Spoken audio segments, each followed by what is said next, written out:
Good morning, everyone.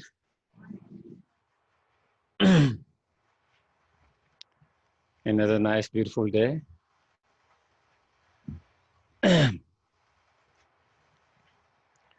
So again, we will start as usual with mindful breathing exercise, meditation to quiet our mind, to bring our mind in the moment, present, and followed by cultivating good intention, motivation for being here. Okay. So make yourself relaxed, comfortable.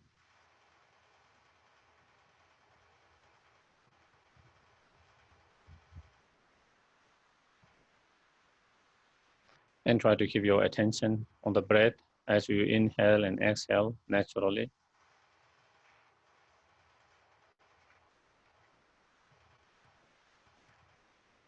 Watching, observing, and being aware. Simply just that.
So then we can think, reflect, contemplate. There is so much suffering and pain that is going around in our own pains, suffering.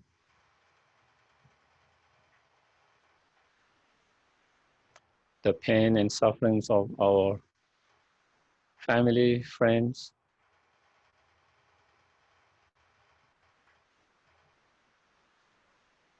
the pain and suffering of the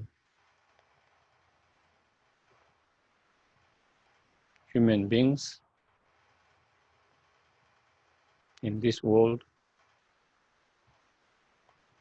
the pain and suffering of the animals, and so much.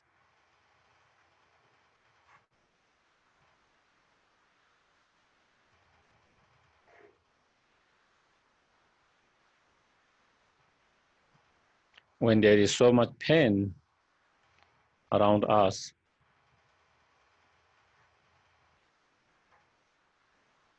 sometimes it can be very overwhelming.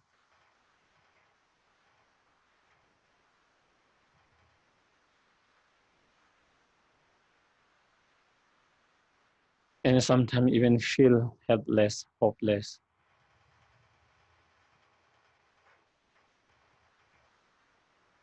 Become very discouraged.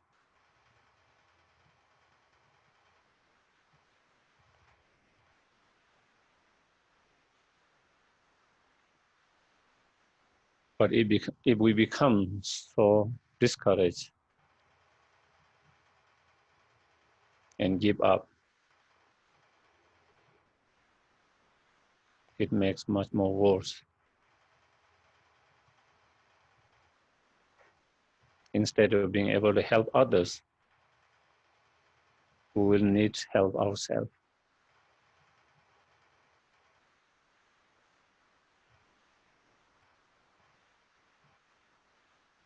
So therefore, it is so important to be strong, have courage,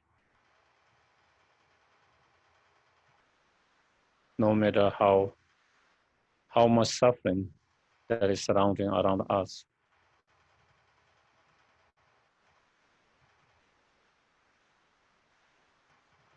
To cultivate inner strength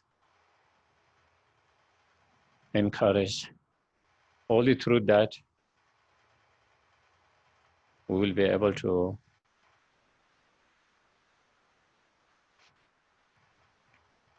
help and support ourselves, as well as help others.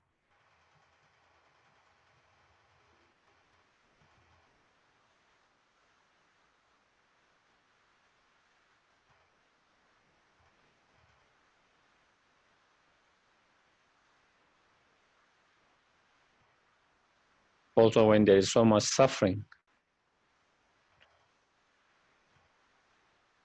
it can lead us to become very frustrated, upset, and angry.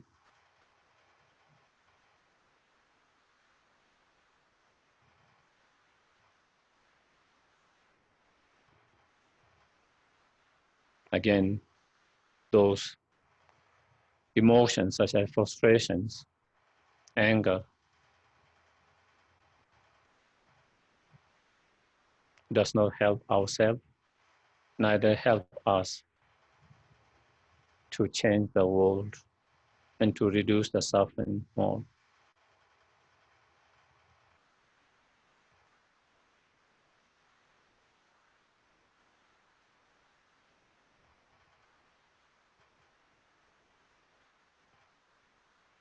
Only if we can keep our mind more peaceful and more calm,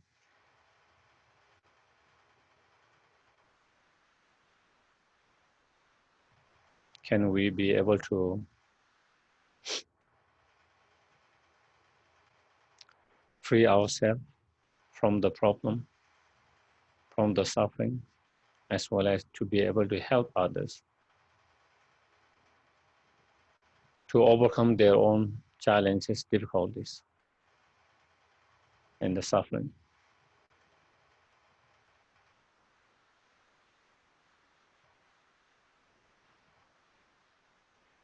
Therefore, it is very important and essential and necessary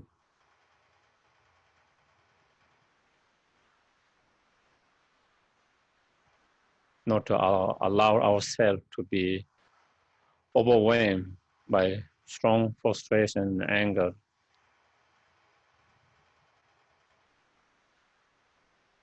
Instead, try to keep more calm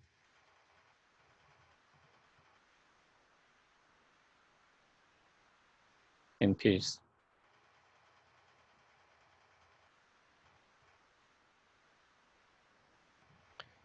And in order to have such a peaceful state of mind, calm state of mind,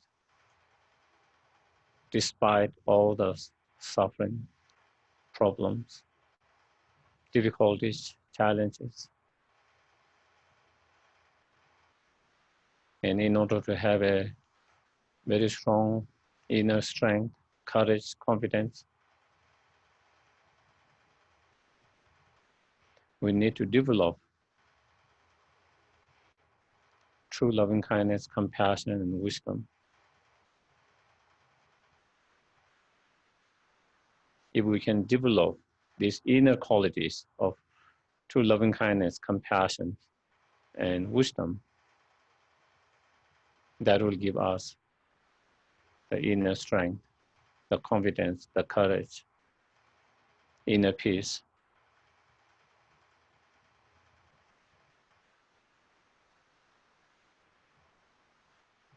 More stability in our mind, in our life.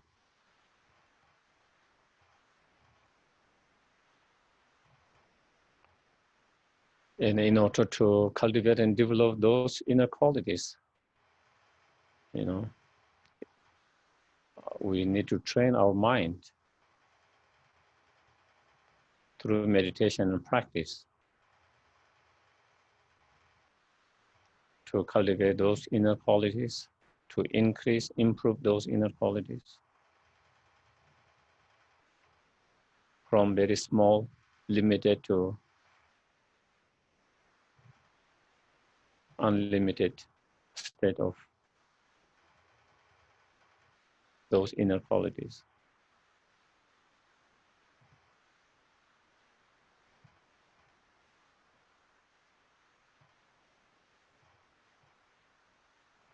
And in order to practice, meditate,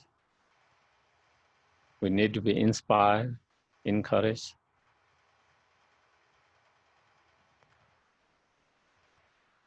as well as reminded of those importance of those. For that very reason, that is why we are here. Come together so that we can be reminded, maybe inspired, maybe encouraged, so we can continue to work with our mind.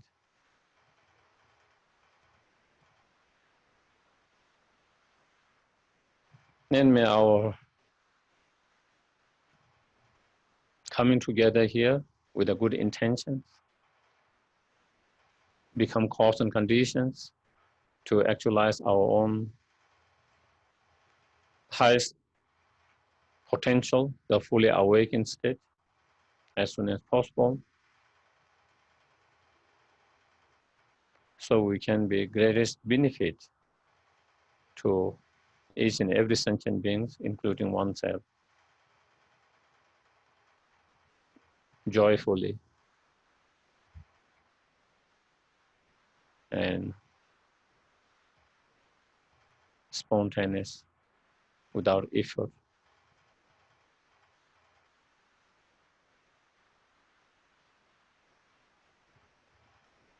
Okay.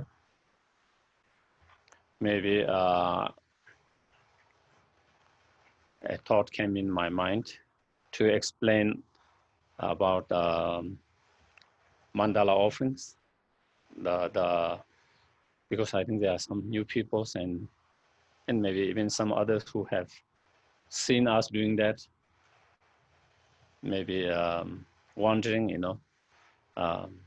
the kind of the mudra or the gesture that we do.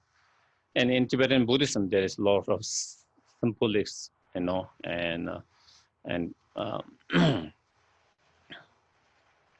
and you might be wondering,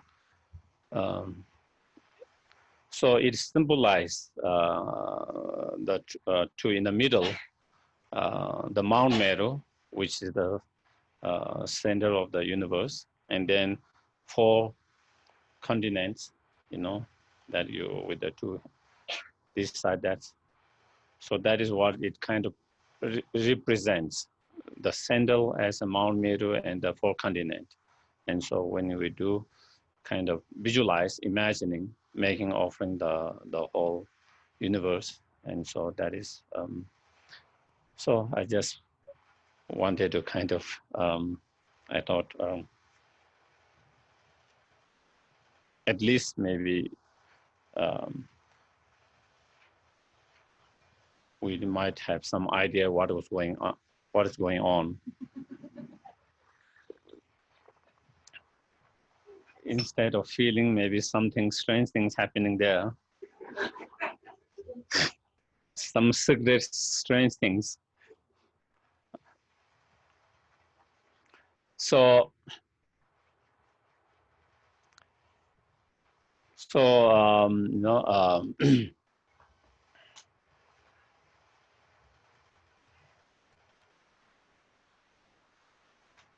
we have discussed about by following this particular text, 37 practice of the conqueror children or Bodhisattvas. We have been discussing first creating the right conditions to cultivate loving kindness, compassion, bodhicitta mind, and clearing the obstacles for to have the right condition to cultivate loving kindness, compassion, bodhicitta mind, and then how to cultivate loving kindness, compassion, bodhicitta mind, and then also how to bring whatever little understanding that we have of loving kindness, compassion, bodhicitta, and wisdom into our everyday life, especially when we are dealing with difficult situations. And through by applying whatever little understanding of loving kindness, compassion, patience, whatever little understanding we have with the wisdom, bringing those understanding and applying them in a real situation, when especially when we are dealing with a challenging, difficult situation, and thereby not allowing ourselves to be too overwhelmed by those situations and to become too negative about the situation itself, too harsh on being to oneself, or to being too harsh on others as well. Because when we become too harsh on ourselves, whether to ourselves or to others, when things does not go well, and when we encounter a lot of obstacles, a lot of challenges, lots of difficulties, either we become too harsh on ourselves, either we become harsh on others, or we become harsh on both sometimes. And then, we become very upset, angry, frustrated with either ourselves, with the situation itself, or towards others, which we believe that who have contributed for that situations.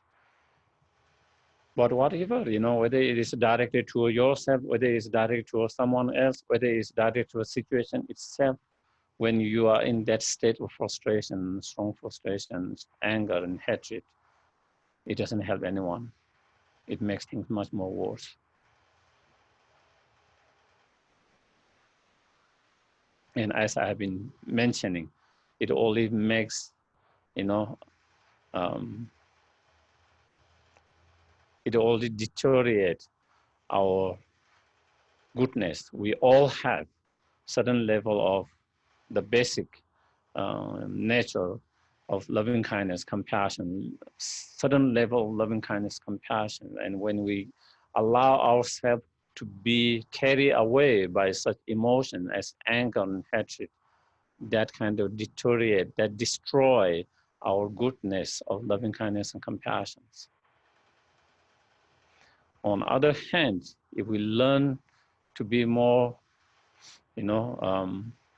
more calm, more peaceful, and more patient with ourselves, with others, with the situation itself, and not allow to be overtaken by such frustration, anger, and hatred, then we are nurturing our goodness of loving kindness, compassion, giving more kind of moisture to that loving kindness, compassion to grow it. And so utilizing those, in different situations that we have been going through with many different, in text, he explained many different types of situations, how we apply from many different angles, perspective, and practices, how to utilize each of those difficult situations as a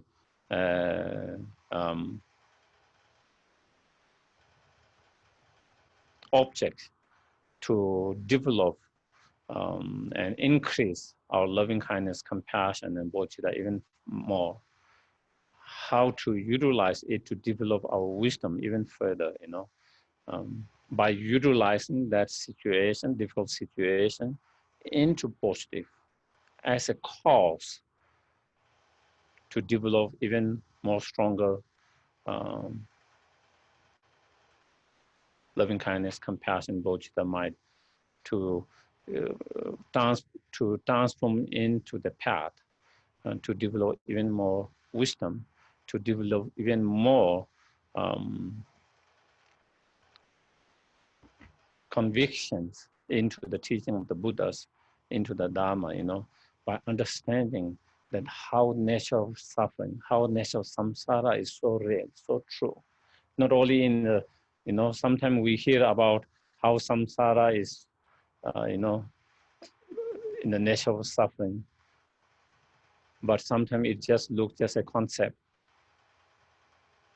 But when we go through ourselves and knowing it, not only is concept, it's a reality, and then we see it is kind of, it's like you heard something and then you experiment, and through your experiment, you approve, come to conclusion is true. And same with our experience. With our experience going through that, it proves how samsara, the nature of samsara is suffering, is become so real. So then teaching become more personal and real, not just some kind of knowledge out there. And so then our,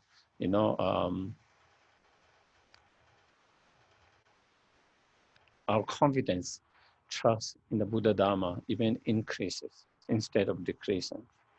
If you don't have that strong understanding, strong practice, or if you don't apply it when we are encountered by a lot of difficulty, challenges, it overwhelms you, and then your faith, your convictions towards the Dharma might be shaky,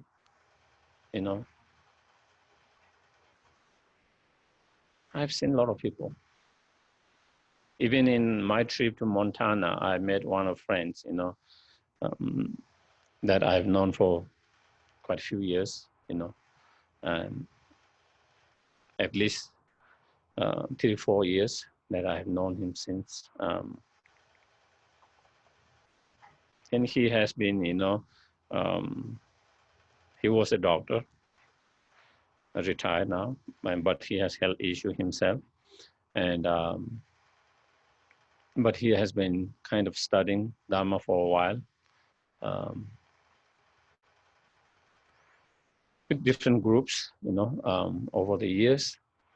But because he has health issue, and especially quite bad in the last couple of years, his whole basic practice was shaken, because you don't have strong practice. You don't have strong practice, and you are unable to deal with this challenge of physical suffering and pain. And he's then, because he said in Buddhism, because there is no like a God creator where you can pray and there where that he will help you to clear all your problems, because you have lost trust in yourself, you have lost trust in the medications, you have tried everything, nothing works. And so for him, it feels more, if there is a creator God where he can pray and who might be able to fix it, and that kind of shake him, he's the ground. And I have seen many practitioners over the years also, who came from Christian background, who have created God, and over the year they didn't feel comfortable with that concept, and they're kind of more like the Buddhist concept of non-creator God, and you are responsible for your karma, you are responsible for your own experiences. But then they face a lot of challenges in their life, different kind of challenges. And when you don't have a strong practice, then when you don't know how to deal with it, you feel helpless, hopeless. And then in that moment, you feel, maybe there is someone who can help you, you know, and then they go back to that because that gives them more kind of something they maybe, and so that is where I'm saying your practice become more shaky when you have, and when you don't have a strong foundation of practice and understanding, you know, even though you have some knowledge, you know, even though you have some knowledge, but in terms of practice, your practice is very not strong enough. Your practice, or you have not done practice enough, and then your whole can be kind of, and especially if you don't have a strong, you know, foundations of Vajrayana. If you have strong foundation of Vajrayana, for some, I think, then you can still, you know, relay with medicine Buddha practice or other deities, and you can still practice in that particular way, you know. So, but you don't have that foundation as well, and then you don't have strong practice, then because then, you know, because you have tried everything with yourself, with every other things, and nothing seems to work, and you become almost like hopeless, helpless, and then you are looking for some external help, you know.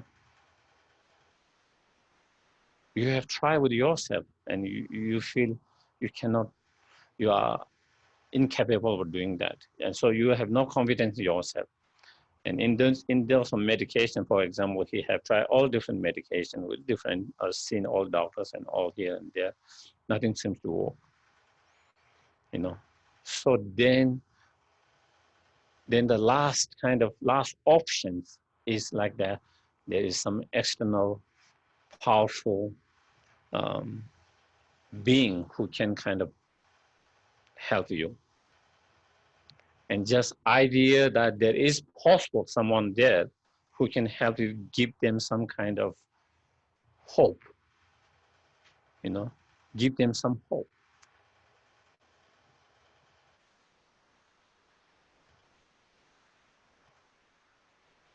Mm. So I was talking about you know, mm. So when we have that kind of difficult situation, either, you know, we come with that experience, we say, we come to conclusions, you know, how those teachings are so real and true, you know, not really explained with our own experience. They talk about all being result of our delusions and so, and then it becomes more and more clear, you know, a lot of the problem is coming from our mind, and all this, the mind which create all these problems come from our delusions. It's very clear if we um, if we are honest with ourselves, and if we are with that honesty, if we look deeper in ourselves, where that whatever problem that I'm having is coming from my mind, many of problems, and where does that my mind coming? If you go back, then it's always the delusion. Sometimes it's the anger, sometimes it is the attachment, sometimes it's the jealousy, sometimes it is the ignorance, you know, sometimes it's our selfish, self-cherishing, our ego mind, egoistic mind, um, and all become more and more clear, and then those teachings become so real, not just in the books. It becomes so real with your own experience. And then your convictions, your faith towards the Dharma increases even more stronger. But if we don't do that, then, you know, yeah, So we have been kind of going through that.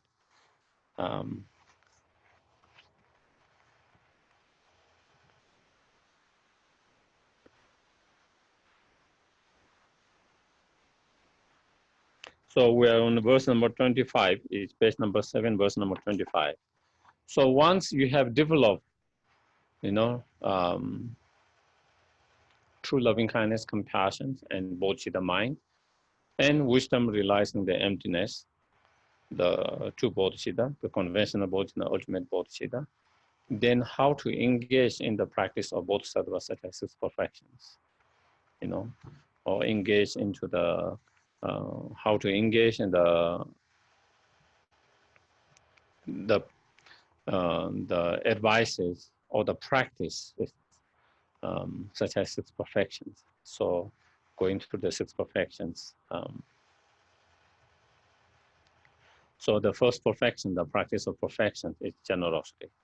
And so training the perfection of generosity.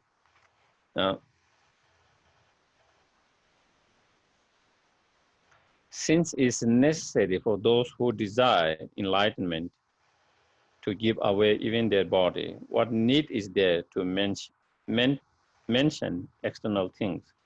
Therefore is a practice of conqueror children to practice generosity without hope for reward and fruition. So in order to be greatest help and benefit to oneself and all sentient beings, one need to achieve your own highest potential, fully enlightenment. In order to achieve fully enlightenment, we have to engage in the bodhisattva practices through 5 paths and 10 bhumis. And in those practices, bodhisattva practice,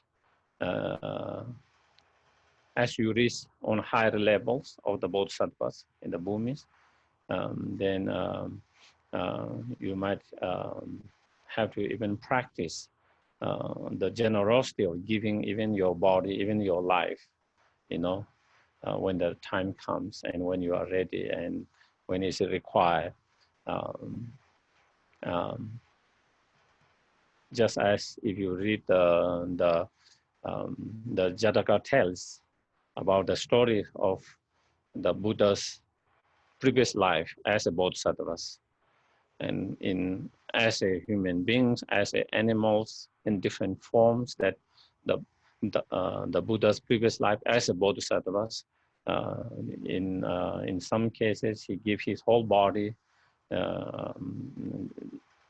Sometimes he gives his eyes, limbs, generosity. That is how he, throughout bodhisattva path, how he progressed from one path to another path, and from one bhumi to another bhumis, and eventually through the perfections of all 6 perfections or 10 perfections, then he was able to achieve fully enlightenment.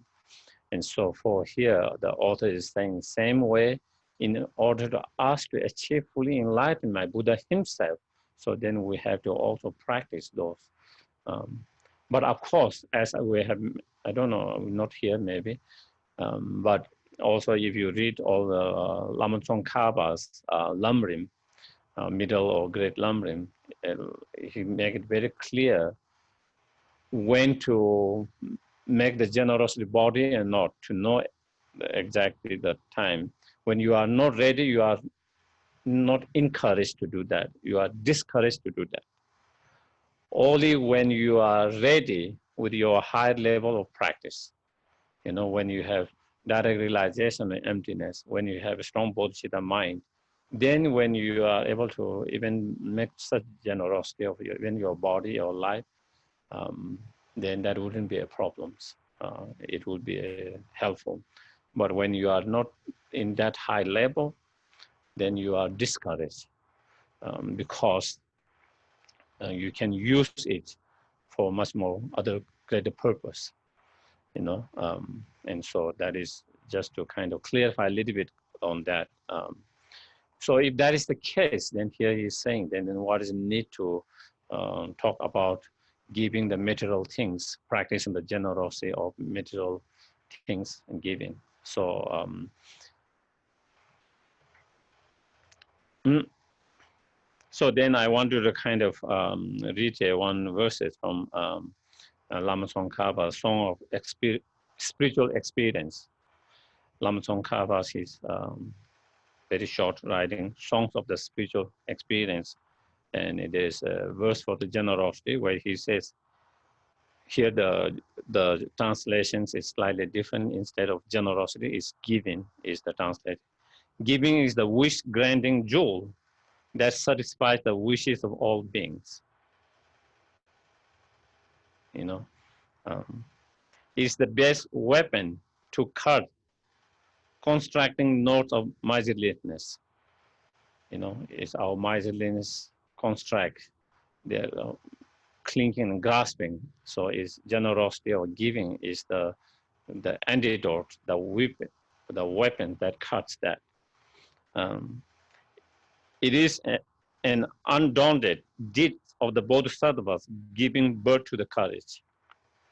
You know, instead of being fearful of sharing and giving, through practice of giving and sharing, you become more fearless of sharing and give you more courage.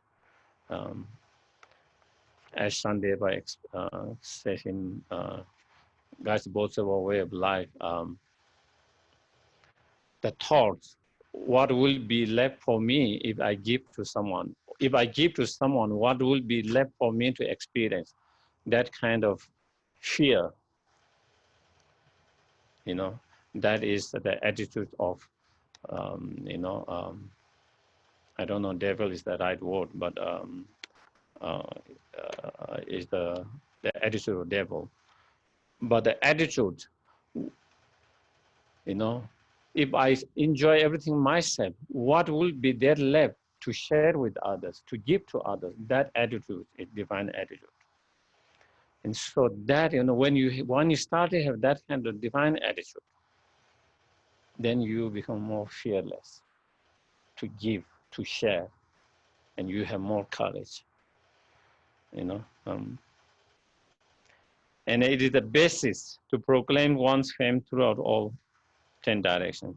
Knowing this, the learned ones seek the excellent path of giving away entirely their body, wealth, and virtues.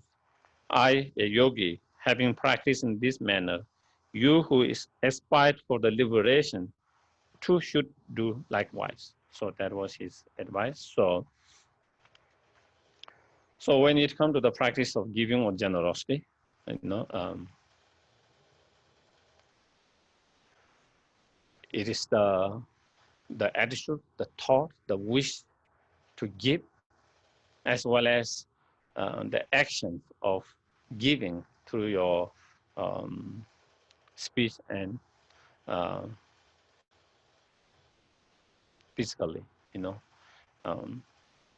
So that is, and among that, mainly as Shandeva explained in Guides Bodhisattva, is most important part is that the mental state, the wish to, the attitude and the wish to give, you know, that is the main generosity. And when we talk about generosity, you know, the generosity, there can be generosity of material wealth, generosity of giving a protection, generosity of loving kindness, you know, and generosity of giving knowledge, whether it's spiritual knowledge or non-spiritual knowledge with a good intentions, you know.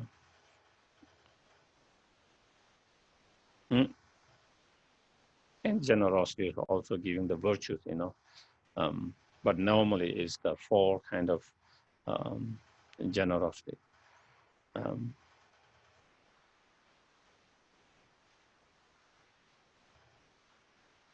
True generosity, the practice of true generosity, you know, when it is practiced correctly, properly,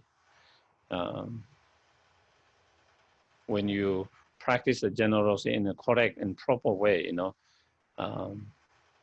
there is a joy at the very beginning, joy in the middle, and joy in the end. You know,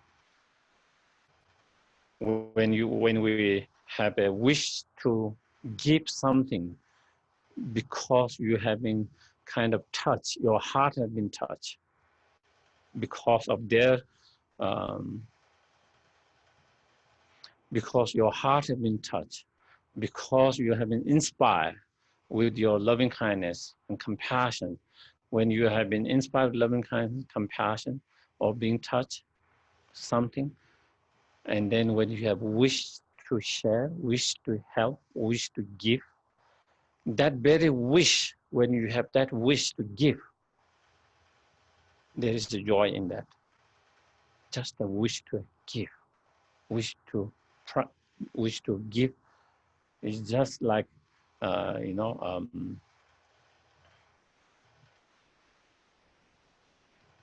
when you really want to give to someone you care very much, whether it's your children, whether it's your parent, whether it's partner, whether it's friend, someone you hold very dearly, and something that you wanted to really give. And so just when you have this wish wanting to give, there is joy in that. Same, there is joy just having the wish to give. And then whatever object you want to give, when you go and shop to give the gift, the act of shopping so that you can give, there's joy in doing that because you have this you so much wanted to give, and there is a joy in that. And then the actual act of giving, there is so much joy. Not only you wanted to give, now you have been able to give. You feel so happy. And then when you see, the joy in them, then again, it gives you even more joy. So the generosity gives you joy in the beginning, even when you have the thought, the wish to give. And then during the middle, when you actually give, the act of giving.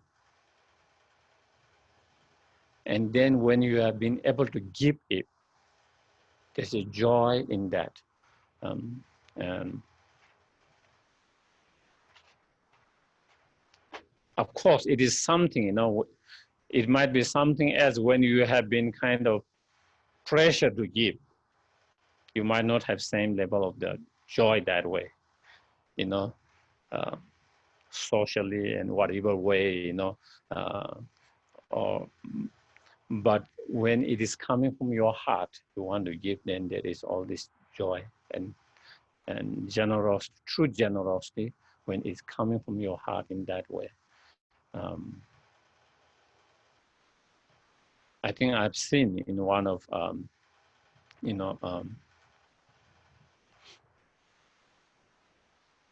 where His Holiness explained, generosity, the expression of true compassion, love. And it is true generosity, true giving come from state of loving kindness and compassion. And so it is a physical expression of your inner loving kindness and compassion. You feel someone's needs, you feel their pain or sufferings, and you feel their needs, and that loving kindness, compassion inspire you to practice the generosity of giving. So it is the expressions of loving kindness, compassion.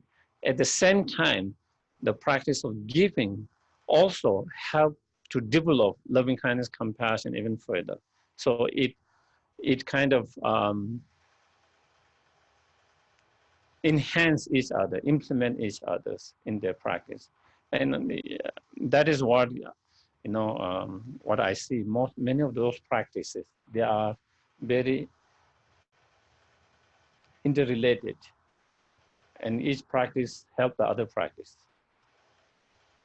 and support each other's practice to be stronger and progress, And just as loving kindness, compassion can give rise to the generosity and help us to practice the generosity.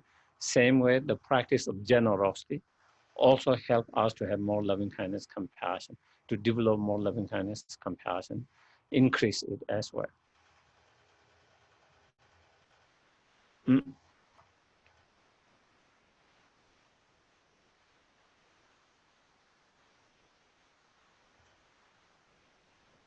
And so in all the lamrims and all that, they talk. As I talk about 4 type of generosity, So generosity doesn't has to be kind of something material, That is only one kind of generosity, The material things, whatever those things, food, clothing, shelters, medicines, and others, whatever others, objects, things that someone might need, and you are able to help them to get their needs. And so that is one part of generosity. The other generosity is, projection, projections, not projection, projections sort of, protections or fearless, So that is like, saving lives, for example, saving life, protecting the life, or protecting another sentient beings from being harmed, protecting someone from being from lives taken away, protecting them from being harmed. So as part of that practice, there is a tradition, especially in Eastern Buddhist countries, the tradition of liberating animals, the animals that are going to be slaughtered, being killed, they buy from slaughterhouse or butcher's house, and they liberate them,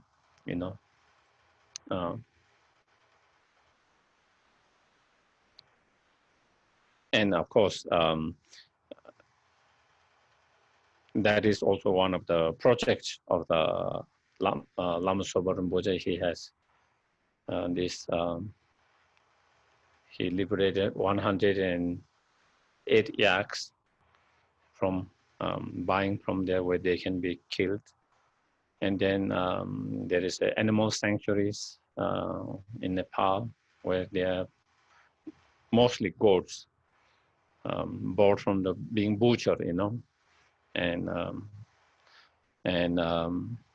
not only offering them the space and the food, but also Rinpoche wanted to help, as he always, wanted to help spiritually as well. And so there are monks who go and recite prayers and mantras every day. And he built some stupas so the animals can go around, so holy objects. And under his inspiration and guidance, some of the students in Singapore, they have liberated over millions of fish over many, many years.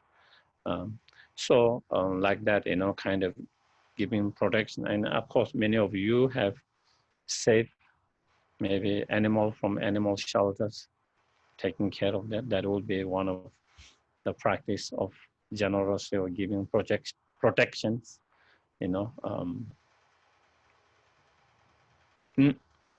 And sometimes, when you are walking, especially when it is rain, you see snails crossing, and where car could crush them, people could crush them, not seeing them.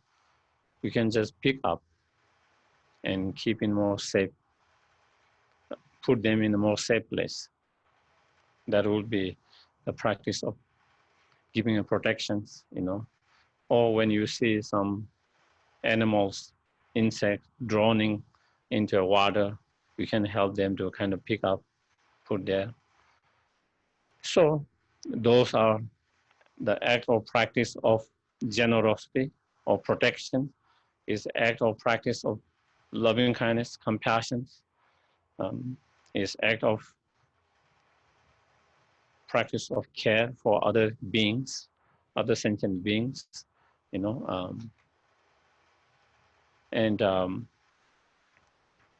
small things that we can make difference.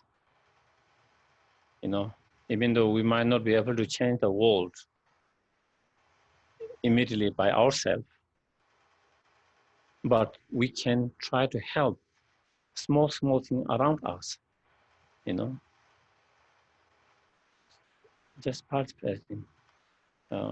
Instead of being kind of overwhelmed, there's so much suffering in the world and I cannot fix it, and being upset and angry and frustration. There are so many small things that we can do around ourselves. And those things we can do.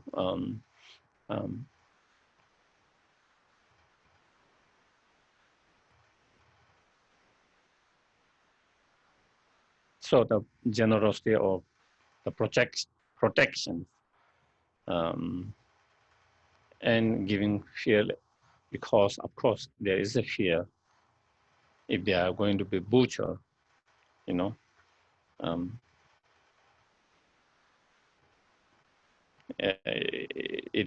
is a stories of in some of the teaching there is story of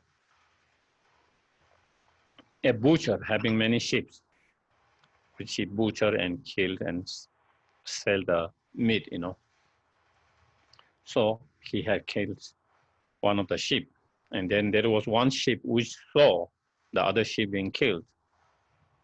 And after some time, the sheep has hide the knife. The sheep was lying on the knife because the sheep somehow understood that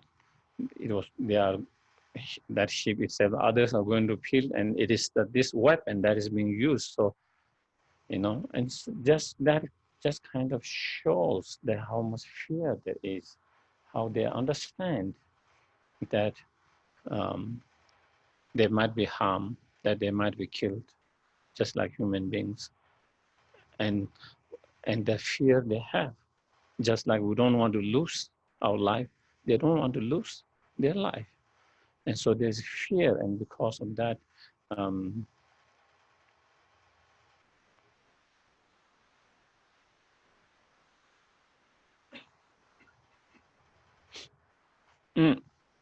so the practice, and then the practice of loving kindness, so out of loving kindness,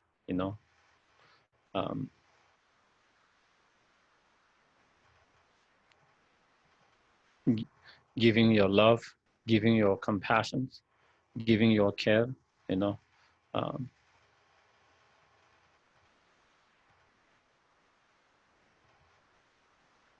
when someone's feel kind of, when someone's feel lonely, and when someone's feel, kind of not being liked by anyone's, not being cared by anyone's, to be able to just be there with our loving kindness, compassion, and listening to them, being with them, is out of loving kindness, compassion. That is generosity, giving your time.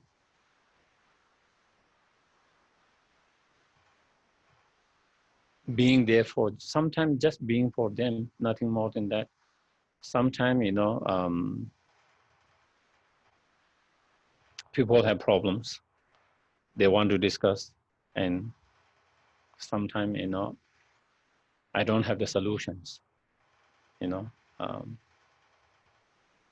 Sometimes I might be able to help. Sometimes I'm unable to. I don't have the solutions for their suffering, their pain, their problems. But I try to listen to them. That's all I can do with a good intention, motivation, trying to listen. And sometimes for some people, it just there is someone who is willing to listen to your suffering, pain, and seem to give them some comfort and help them in certain level, you know. And so we don't have to narrow our practice of generosity just in the material things, you know. So many, and sharing your skills, whatever skills that we are in, volunteering our skills, our times, that is practice of generosity. And then the practice of generosity of the knowledge, you know, especially the Dharma, you know, sharing the Dharma. Of course, not forcing, but simply just sharing, especially when it can be helpful.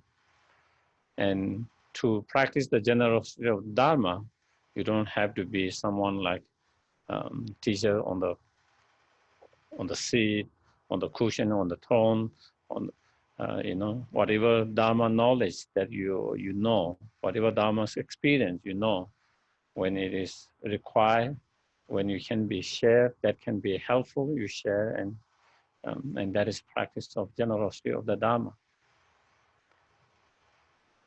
Or other knowledge, you know, out of loving kindness, compassion, in order to help whatever knowledge you might have in other fields, not necessarily Dharma, but others in the field that can be helpful and benefit to solve their problems, to reduce their suffering, to reduce their pain, whatever different kind of knowledge that we might have in order, out of loving kindness, compassion, in order to help them to solve, reduce their pain, whatever, and then sharing that knowledge is practice with generosity of the knowledge. And so, and then of course, not only we practice all this generosity, we also practice the generosity of the whatever virtues, whatever merit that we have created through the practice of giving or generosity. We also practice generosity by dedicating for all sentient beings. So even the whatever virtues, whatever positive energy or karma or merit that we might have created through our virtuous act of generosity, all that we again dedicate for the well-beings and happiness of all sentient beings, thereby again practicing even the virtuous merit to the all sentient beings. So we will have a short break here. So there is a difference between the practice of generosity and the practice of perfection of generosity. Okay, so of course the practice of generosity is the wish to give, and out of that wish to give, we give whatever it is, external, internal objects. Whereas the perfection of wish, the perfection of generosity, if we want to be very precisely, then it is a practice of generosity that has been supported by ultimate bodhicitta. You know, the ultimate bodhicitta is wisdom realizing emptiness directly, that is supported by conventional bodhicitta. But at least to become a perfection of generosity, at least the motivation for practice of generosity or motivation for giving should be some level of bodhicitta motivation. And if we are able to practice to give and practice generosity with certain level of bodhicitta motivation according to our own experience, our own understanding level, then it becomes, so then practice of generosity become much more higher or deeper or more profound.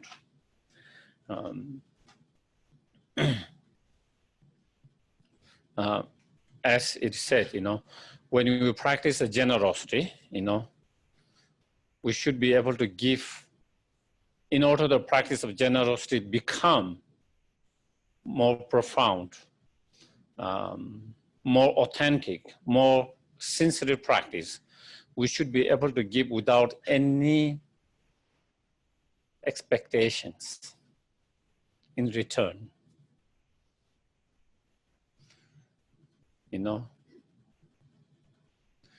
Without any expectation, without any kind of conditions attached to it, without any kind of reward, expectation of reward, either immediately from the person, the organizations, or reward for a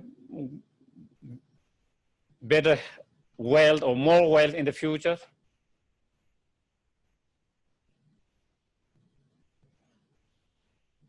Or even with the expectation to have a individual liberations, but you just driven by that your bodhicitta loving kindness, you just give it. And when you are able to give it without any expectations, it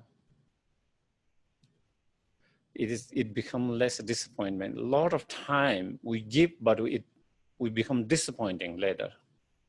Any kind of giving, because we have certain condition, expectation, how you should be.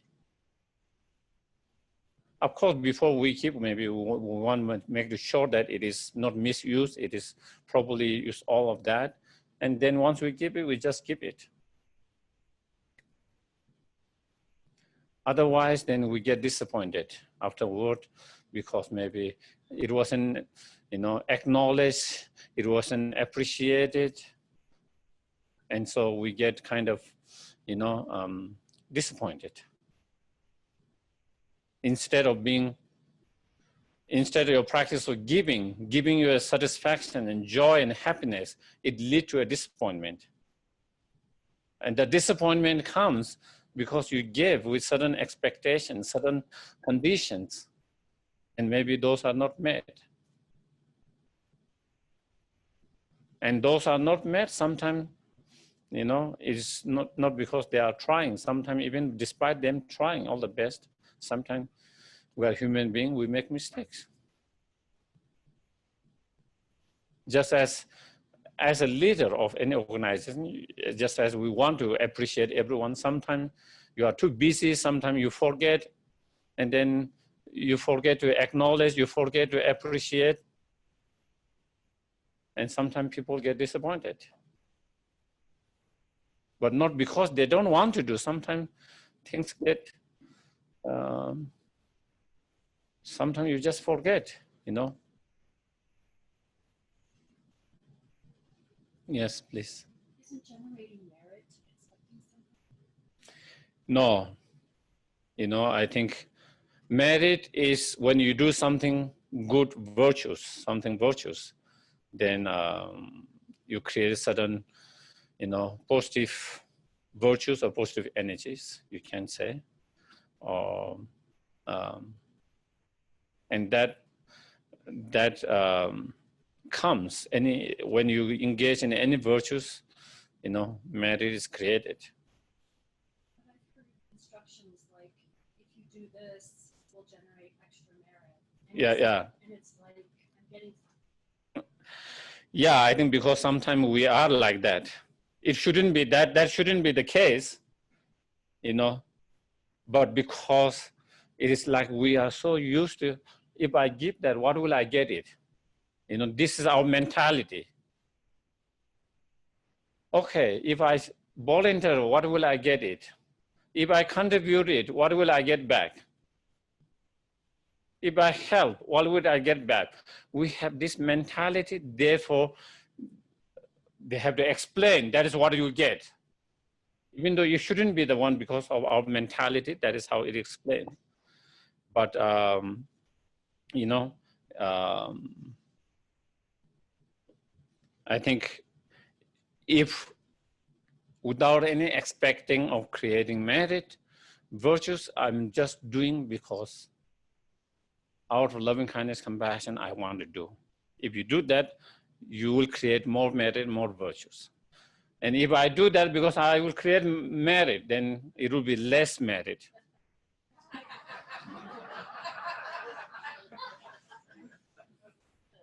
Yeah, because then it becomes more about me and my merit, unless I'm thinking of merit for all sentient beings.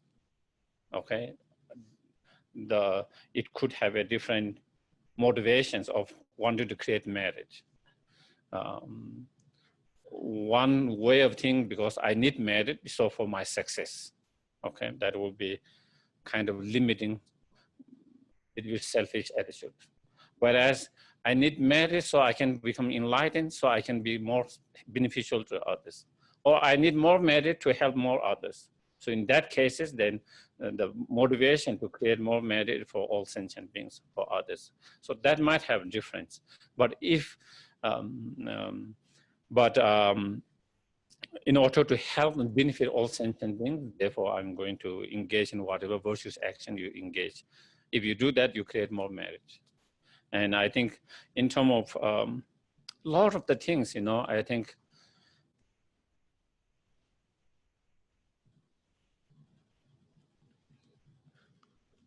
as His Holiness Dalai Lama's kind of share one story quite often. I don't remember the one of the Lama from Amdo, he shared, you know. One time another Lama went and then one Lama was not there and someone asked, where did he go? And then the person said, he went to scare the people in the village. That was what, he went to scare the people in the village. And what he means by talking about all the suffering of lower realms, all of that, you know. So His Holiness always says, you know, even though that has been effective in certain culture to kind of explain more about the disadvantage if you do something wrong, what wrong could happen, but that shouldn't be the case in everywhere. And that instead you should inspire, not to inspire someone to engage because they are scared of something. He was talking about the lower realms suffering, and so that was, and similarly, you know, I think that we have to understand why certain aspect of the teaching are explained, and if we know that, I think that, and sometimes we talk about a lot of benefit of certain practices, so that you can be inspired to practice. Okay, so that is, so when they talk about creating extra merit on those extra special days, it is to inspire people to be more virtuous, to practice more virtues through that. So I think that is the main reasons why explaining about all the benefit, as well as explaining about all the disadvantages, so that we don't engage in those negative, unhealthy actions. But if someone get inspired to practice, we don't have to explain that part, you know. It is not something, you know, someone who is not interested and who have never had a, let's say, alcohol, let's say, and who are not interested, there's not necessarily to explain all the kind of, if someone's not in danger of going to that, there is no It's not necessary to explain all the faults of that, all the wrong thing that could happen with all of that. But of course, if there is a danger, someone might be going in that direction to explain that if you do that, how this could lead you to this and that, and all the danger that there is. And so I think, even though, so anyway, so that was the marriage part, extra marriage at certain place, at certain holidays or certain times, that part.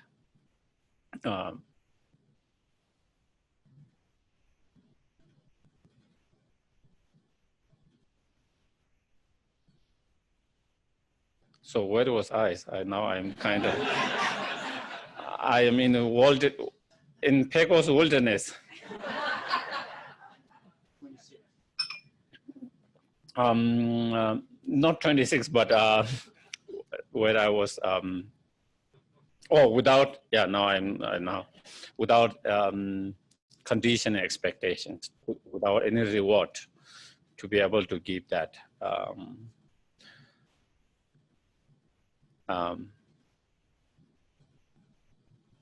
When we practice the generosity. And so to have the right intention and motivations, loving kindness, compassion, bodhicitta mind, to have that kind of right intentions in order for our practice to become more powerful, more authentic, more sincere, more stronger virtues and cause of enlightenment. That kind of intention, motivation is important. Secondly, without any kind of expectations, reward, conditions, important. Any form of practice of helping, any form of practice of generosity, important. And then when we do practice whatever form of generosity, to be able to practice very respectfully, to be able to give whatever we are giving respectfully. Sometimes we might give, but maybe we might not be so respectful. Maybe you can just throw it.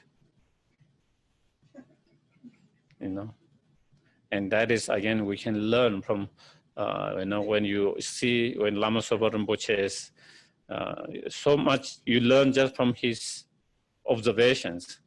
And when we went to Tibet, and as well as in pilgrimage, and as well as when he's pilgrimage in India, Nepal, or when he's going to the town and when you see people, homeless beggars, and when he give offerings, he give with folded hands, bowing them and like that, as though he is making offering to his guru, to the Buddhas. That kind of respect, when he give, is very respectful, two-fold-handed, and he make prayers for them. That is not only to be able to practice giving, but when we give respectfully.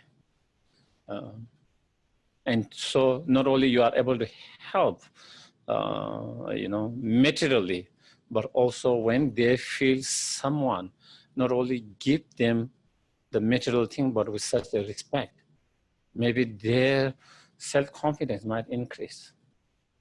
Maybe they might feel worthwhile. Some people will feel so ashamed and worthless and something they don't want to do that, but they are kind of they are in situation where they have to do it. They can't.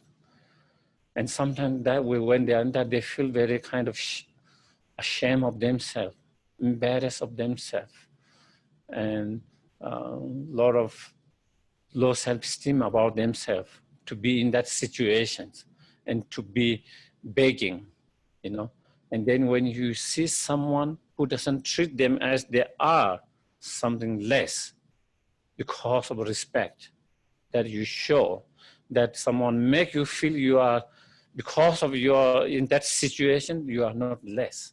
That can uplift their mind, uplift their mind, and that can give them some kind of uplifting and courage and positive feelings, you know.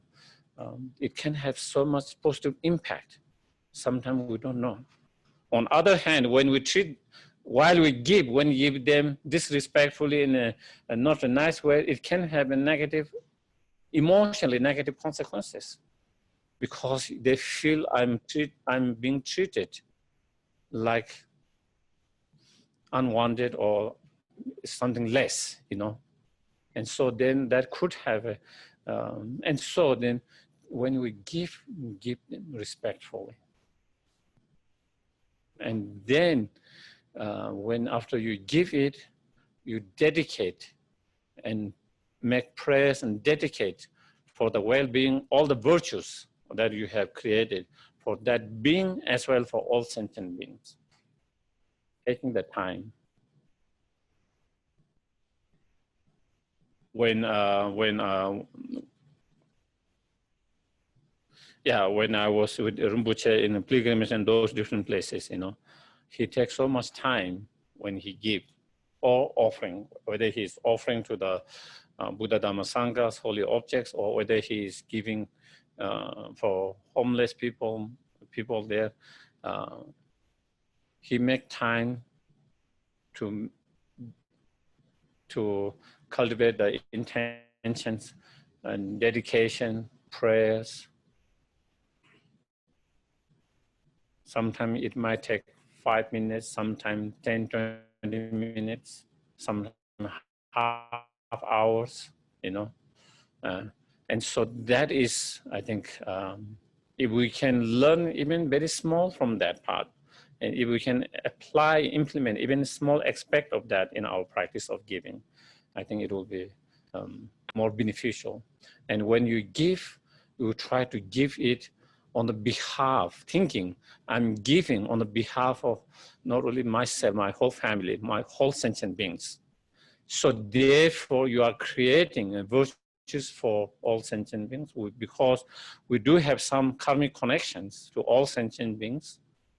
And so therefore, through that, we can have certain effect in that way. And so therefore, when you give and thinking, I'm giving this or I'm offering this on behalf of all sentient beings, not only for myself, but on behalf of all sentient beings. And so by doing that, you are also kind of making offerings or generosity on behalf of others in that way.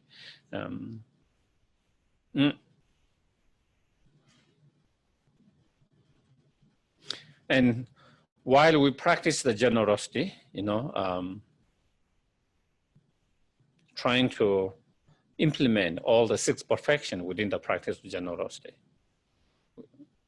And that can be with all 6 perfections. You can implement all 6 perfections within the practice of each of those practices.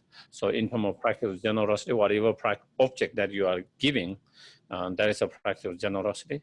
And while you are practicing the generosity, not having a selfish attitude, refraining from the selfish attitude, that is the Bodhisattva morality, refraining from the selfish attitude. And then while you are practicing, being patient. Sometimes you have to be patient, you know, while you are trying to give, maybe because the person who is receiving maybe might not sometimes respond in a nice way, you know. And so you have to have some patience. If you don't have patience, then if they don't respond in a certain way, then that could disturb your mind, upset your mind. And then practice. And then, while we are practicing the generosity, you know, not giving up, continue to kind of perseverance, even when the receiver does not respond in a positive way, in a good way, even where they respond in a negative way, still because of their behavior or because of their response, because of their actions, then thinking, you know, I'm done and I'm not going to do any, I'm not going to be any generosity anymore. You know, sometimes it can happen. People who are compassionate and then they meet certain people and they say, it's better to be selfish than be compassionate. I'm not going to be compassionate anymore. It's better to be selfish because of certain individuals' response behavior. And same thing could happen in any all practice and generosity. And then you think, oh, maybe it's better to enjoy myself instead of trying to help someone. And when you get that kind of response, instead of appreciations, then you get that kind of negative response. And so that can be kind of, instead of discouraged, being discouraged, then again, you know, not being discouraged and continue to perseverance and not to give up and continue to practice, you know. Regardless of others' response, we have certain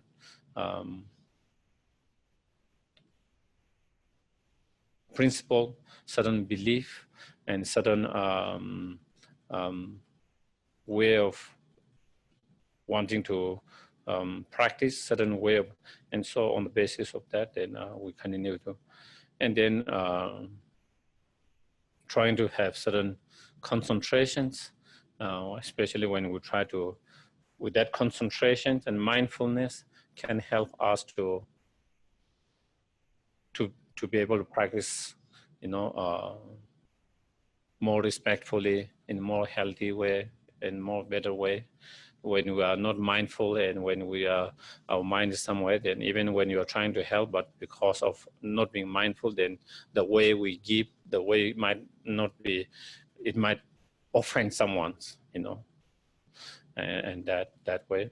And then bringing the wisdom, you know, thinking the object that we are giving, the person who is receiving the object, the person that you are giving, the object of the giving itself, whatever material, whatever things, and the action of the act of giving itself, they all are, they all lack inherently existing, and they all are empty of inherently existing. The person to whom I'm giving is like more like a illusion. The I who is giving is more like a illusion. And the act of giving is more like an illusion. The object of giving, of generosity itself, is more like an illusion.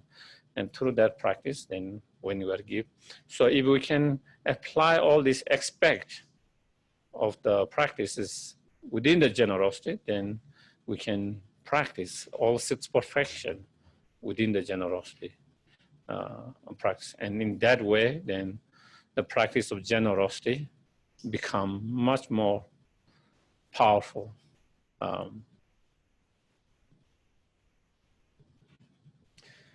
And also, you know, as Lama Tsongkhapa in his Song of the Spiritual Experience explained, you know,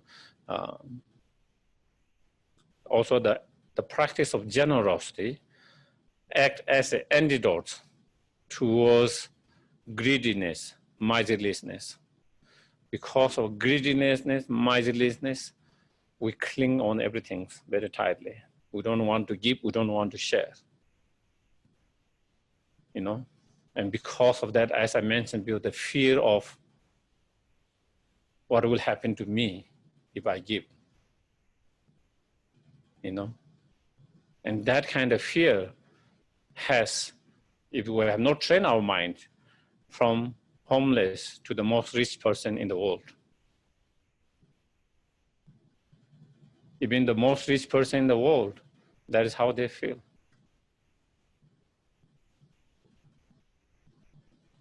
Unless someone walk with their mind, you know. And sometimes you see, you know, sometimes in terms of, sometimes you see people who have less seems to be more generous. It's a strange, ironic, but it seems to be like And I'm not talking about just in one particular culture or particular, it seems to be all over the world. For some reasons, people who, when there is a need of that, the people who have less, of course, they could contribute very little, but they are more generous in giving, contributing. You know, of course, it's not case to everyone, but I'm just kind of talking about in general. And so, whether you are rich, poor, unless we train our mind to be more kind of fearless, more open, and to be willing to kind of give, share, and not have strong clinging, grasping, miserliness, greediness, and then you know, otherwise, no matter how much you are, you still feel I don't have enough to give and share. And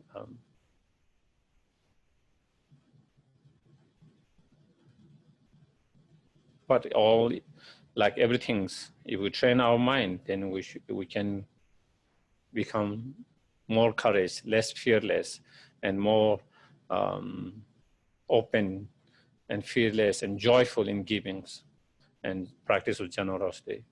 And at the very beginning, we can start with giving with small, you know, with the small things. And then slowly, feeling more comfortable, more joyful, more happy, and more fearless, giving a little bit extra and a little bit extra and a little bit extra. And so that is just like everything is training. It's training. With the training, we can overcome everything. And that is same with the practice of generosity and overcoming the miserliness and greediness. As long as we have the miserliness and greediness, no matter how rich you are externally, we still will have poor mentality. And on the other hand, if you don't have any miserliness, any greediness, then no matter how poor you are, you will have mentality of rich persons. Always feeling, oh, I have more than enough. You might have very little, but you, in your mind, you feel I have more than enough. You always feel, oh, I can share that. And it's much more happy state to be in that state and always feeling I don't have enough. You know? When we don't have that, when we feel I have more than enough, it's such a liberating. And therefore, you know, in the sutras and Nagarjuna's, his precious garland and many others, it says the greatest wealth is the contentment. When we have feeling of contentment, feeling that I have more than enough, that is the greatest wealth.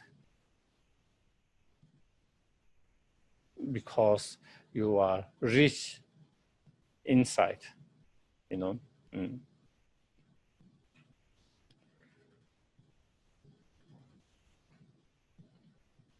So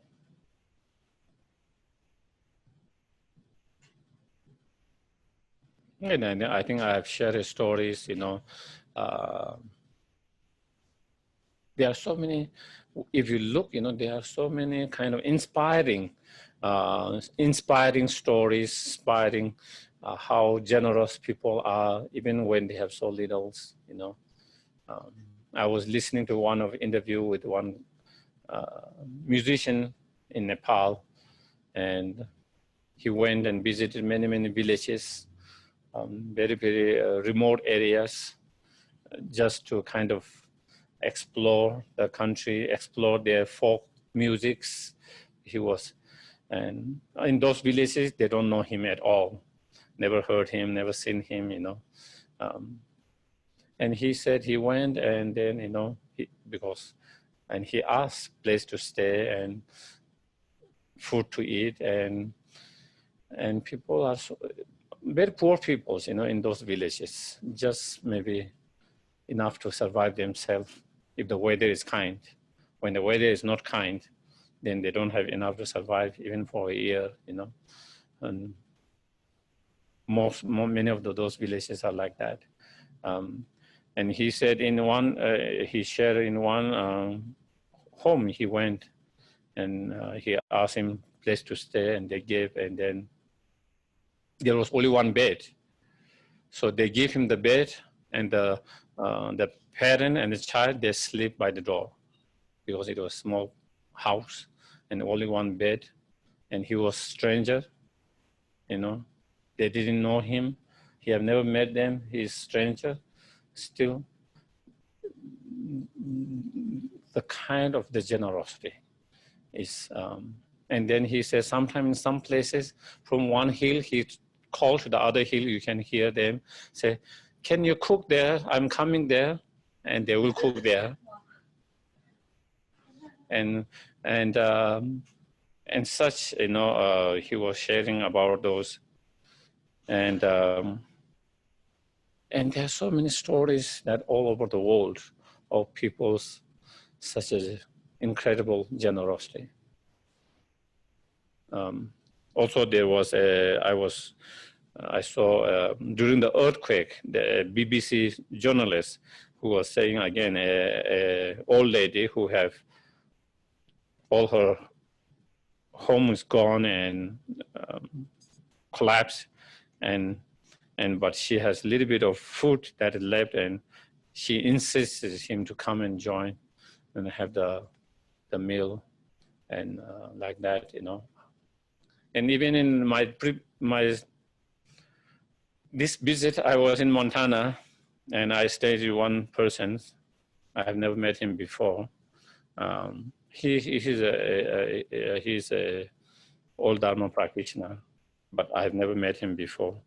So he offered to host me, and I didn't notice at the very beginning, but later I noticed. He gave me his room, and he was sleeping in a living room. So I thought that was such a generosity of him, even though we didn't have any connection, even though we have never met before. He gave his room where there is the bed, and he was sleeping on, because there was only one bedroom. So he slept in, and so you encounter, you know, all over the world, the people's kindness, generosity, and all of that. And I wanted to share that because sometimes we have so much negative impression of the people in the world, unkind, cruel, you know, but it is not that. There are definitely in certain situation and certain time, certain people are a little cruel and mean, but there are so many all over the world, so much compassion and kind people. It's important to have that kind of perspective so that we don't lose hope to the humanity. I always say the worst is when we lose hope in humanity and trust in each other. When we humans does not trust each other, because when we human does not trust each other, and when we lose the hope in humanity, then that is it. Then we don't want to work for anyone, and no one wants to work for anyone. I don't trust you, why should I do it for you? And everyone has same perspective. Everyone has same perspective, everyone is cruel, mean, all that. And then that is when we will not be able to help each other and work together, and that will be the worst things. And it's so important to have the hope in humanity and to see the good side of humanity, and see the good side in all the world, because normally we watch the news, and normally the news is all the bad things that is happening. And we are bombarded that every day. And then you start to feel the whole world is messed up. And every being is cruel and mean, you know, maybe except for me. Probably that is how we feel it. I'm the only one kind person. Everyone is a mess up, cruel and mean. And so I think that is why I sometimes wanted to share all these kind of stories. And there are so many articles if we look for the good side, you know. There was one news in the plane, two persons having conversations about a difficulty in one of the schools in the United States, school where she was working, and public school, because they were not getting enough fund, and a lot of things she wanted to do with the students, small, but they are unable to do because there's no fund. And then the persons who's next gave her some donation for that, and the person behind that overheard the conversation, and then the person is, I'm sorry, I heard your conversation. I shouldn't be listening, but I heard, and so I don't have much. But so in that plane, many people started to give donations, and then she started some kind of fund or something, and fund started to pour, and so many stories like that, you know. And that is the good side of humanity, you know. So anyway, in relation with that, because I often, for some reason, I don't know, maybe because of the news, I don't know, I feel a lot of people in these countries feeling very negative about the whole human beings, and feeling human beings are not kind and cruel and mean and that, you know, and I feel very sad to see that, you know.